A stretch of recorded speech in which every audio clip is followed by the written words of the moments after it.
کلام مقدس پرانے عہد نامہ میں سے یسایہ نبی کی کتاب، اس کا 31واں باب۔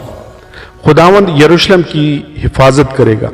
ان پر افسوس جو مدد کے لیے مصر کو جاتے اور گھوڑوں پر اعتماد کرتے ہیں اور رتھوں پر بھروسہ رکھتے ہیں، اس لیے کہ وہ بہت ہیں، اور سواروں پر اس لیے کہ وہ بہت زوراور ہیں، لیکن اسرائیل کے قدوس پر نگاہ نہیں کرتے اور خداوند کے طالب نہیں ہوتے۔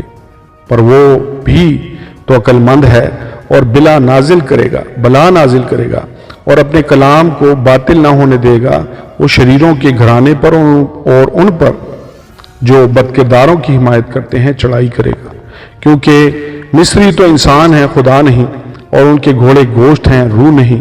سو جب خداوند اپنا ہاتھ بڑھائے گا تو حمایتی گر جائے گا، اور وہ جس کی حمایت کی گئی پست ہو جائے گا، اور وہ سب کے سب اکٹھے ہلاک ہو جائیں گے۔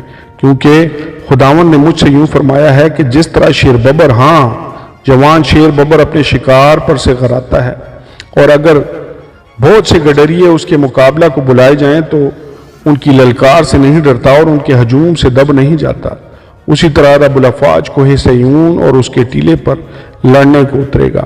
منڈلاتے ہوئے پرندہ کی طرف رب الافواج یروشلم کی حمایت کرے گا۔ وہ حمایت کرے گا اور رہائی بخشے گا، رحم کرے گا اور بچا لے گا۔ اے بنی اسرائیل، تم اس کی طرف پھرو جس سے تم نے سخت بغاوت کی ہے، کیونکہ اس وقت ان میں سے ہر ایک اپنے چاندی کے بت اور اپنے سونے کی مورتیں جن کو تمہارے ہاتھوں نے خطا کاری کے لیے بنایا نکال پھینکے گا۔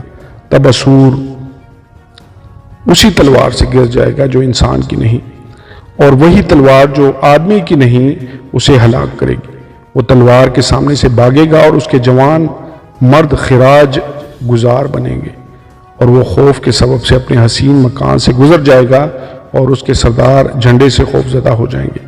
یہ خداوند فرماتا ہے جس کی آگ سیون میں اور بھٹی یروشلم میں ہے۔ آمین اور آمین۔